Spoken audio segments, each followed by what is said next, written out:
Guys, when a lady cheats, she does more than lie. She does not just hide her phone or skip some talks. She plans how to hide it with care, like one who knows what you'll check and how to be sure you won't see it. I'll share 6 smart ways ladies use to wipe out all signs of cheating, from online trails to mind tricks. These aren't weak tricks. These are strong plans used by ladies who know that now your phone can tell all if you don't watch it all the time. First, please subscribe and add a comment if you felt something was wrong but could not show it. These ways tell why you felt it inside but could not find proof. Also, add your town or land below. I want to see where this talk goes on Earth. Way 1. The online wipe. She does not save bad texts. She does not leave any holes in her texts that would show missing chats. She just cleans her phone all the time in a careful way. Her texts with him are gone as soon as they stop talking. Her call logs are wiped each week or even each day. Photos are taken off her phone as soon as they are sent. Whole apps are removed and put back to clear their info. But this is what makes it smart. She does not get rid of all things. A blank phone looks bad. A phone with no texts looks like she hides things. So she leaves some things. Regular talks with friends, simple work emails, family group texts. The phone looks used and normal, but fixed up. Behind it all, this is her way to tell a story, a plan where she picks what stays on her phone to show what she wants. Her aim is not just to hide the cheat, but to change how she acts online so it seems fine. To anyone who may look, she knows you want more than just no proof. If you want bad proof. So she adds lots of good proof. Normal texts about food, dull work mail, memes to pals. It's full enough that it seems okay, but all bad things are gone. The cleanup isn't just when needed, it's all the time. She's not taking things off as she thinks you will check her phone. She's taking them off as normal, right away, so her phone is clean and good to check at any time. Like real life, you see, she texts a lot, but when you peek at her phone, you see her sister from days ago, work from this morning, and her mum. Nothing odd? You think you were wrong, but she hides texts with him right after talking. She texts him, they send 50 texts, then she deletes it all before stopping. You check her texts and think all is fine, because she hid what happened. Or she might do more. She does not delete all texts, which looks bad. She deletes some texts in the threads, keeping only the good ones. So, if you looked back at what she and Jake talked about, you'd see work stuff. She got rid of the fun, private talks, and plans to meet. She's good at making things look normal online, but it's all planned. Method 2. Use apps that make messages go away instead of normal texts that stay forever. She puts all secret talks on apps made to hide things. Telegram secret chats that go away, Snapchat messages that vanish, Signal with messages that delete, WhatsApp with messages gone in a day. But there's more. She uses apps that look like other things, a calculator that's really a photo safe, a notes app with a code and hidden talks, a weather app that's a private web browser. These apps look so safe on her phone, but they hide secret talks. It's a mind game. She's ready for you to doubt her before you even do. She knows you might check her phone. She knows you might read her messages. She knows the usual hiding spots are now the first places you look. So, she hides the affair where you won't think to look, or if you do, you'll see nothing. She's not scared if you read her texts because they seem normal. The real talks are in apps that hide things well, need a special trick to open, or seem like something else. This lets her say it's nothing, even if you see her use the apps. I use Snapchat to talk to my old school friends. Telegram is safer than normal texts. That math app has a hidden place for work files. Each weird app has a ready-made excuse. Here's how it is. She's on her phone, happy, in a chat. But when you ask who it is and see her texts, nothing new is there. Just answering Sarah, she says softly. But Sarah texted her yesterday, the time shows it. Really? She texted him on Telegram, where texts go away fast, or used Snapchat, where it's all gone when you close it. When you ask, there's no proof, or you see a math app on her phone that needs a code. When you ask, she says it holds safe photos, like IDs and things. She leaves out that it's where she keeps all his pictures, all talks they screenshot, all proof that would show the affair. It's smart because if you check these apps, you won't see them as they're hidden, can't get in as they have their own password, or see anything bad as talks delete fast.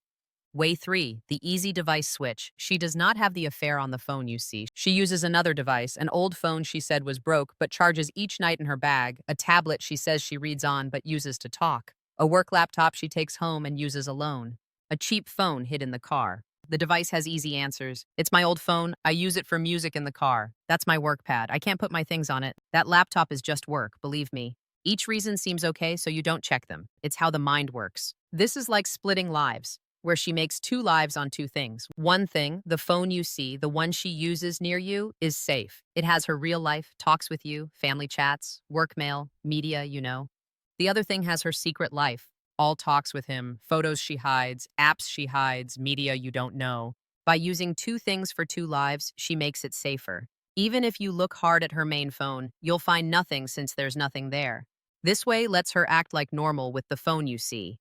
She can give it to you with no fear, leave it open on the table, even let you look through it.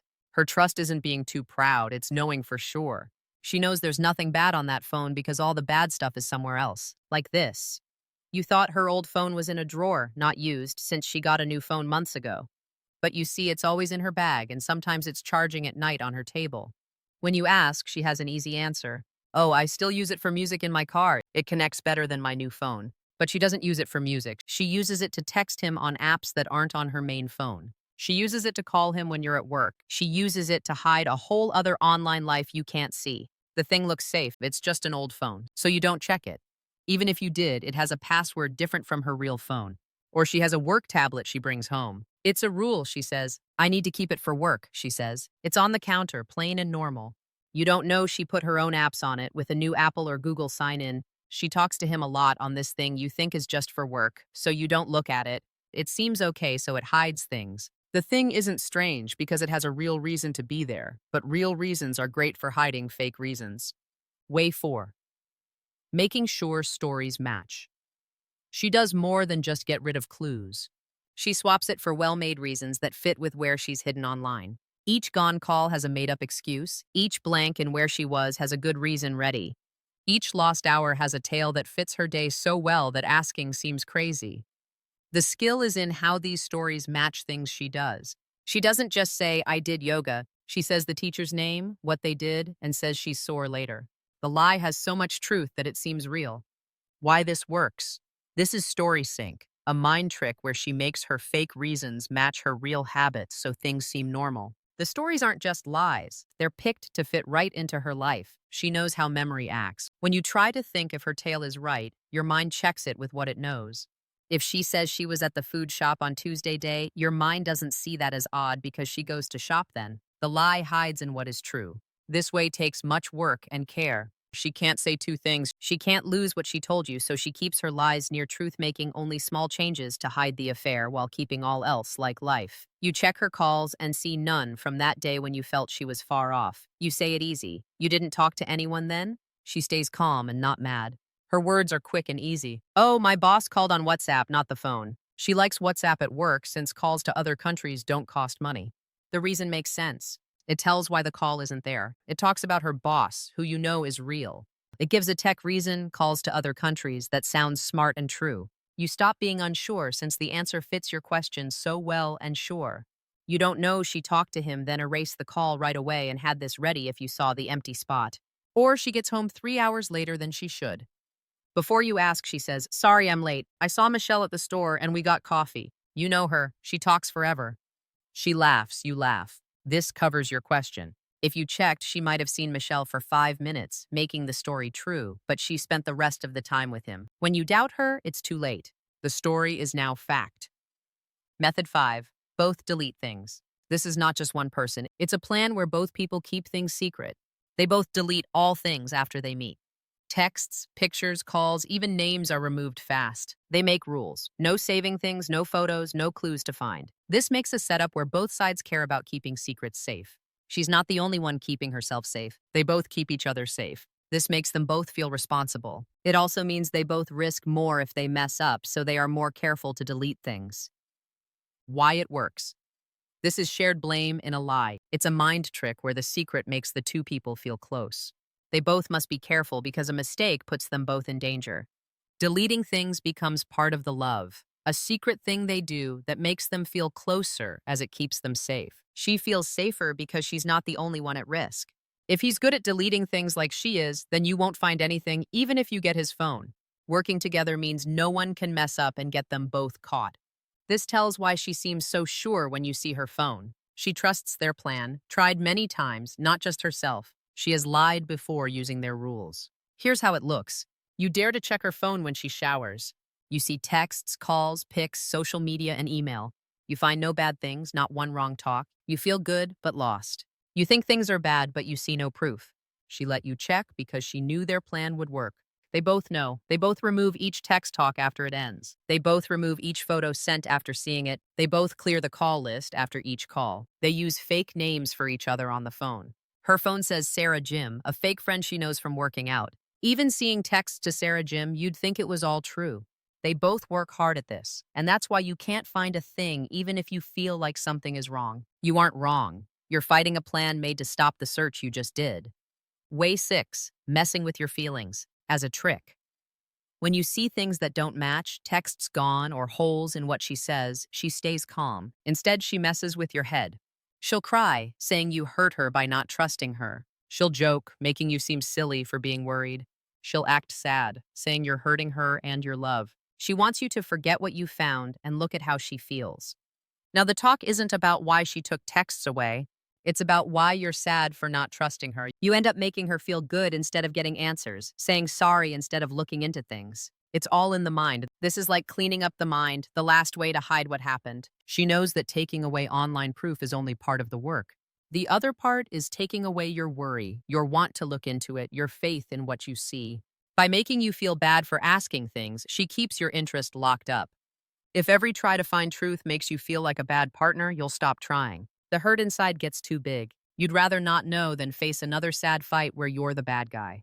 This way works well because it uses your care and your wish to be a good partner as a tool. You don't want to boss people. You don't want to be one to grill your loved one. So if she says your fair questions hurt her, you stop. Here's how it is.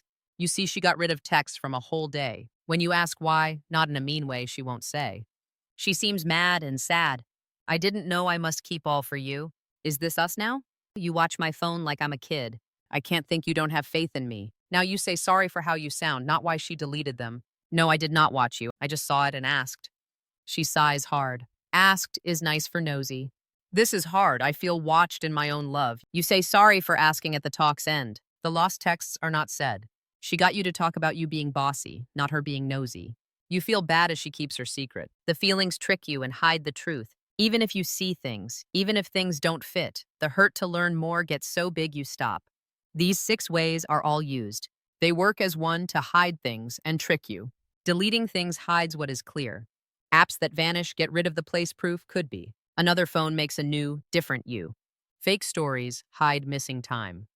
Agreeing to delete things keeps stories the same. Making you feel crazy stops you from looking into any doubts that are left. That's why you feel something is wrong but can't prove it. You aren't making things up. You're fighting someone who's erasing all you need to know what you feel is real. If you know a guy who says, I feel bad but I can't prove it, show him this. Knowing how they do it helps you trust what you feel again. If someone's online life is too good, too neat, too planned, that perfect look is the proof you want.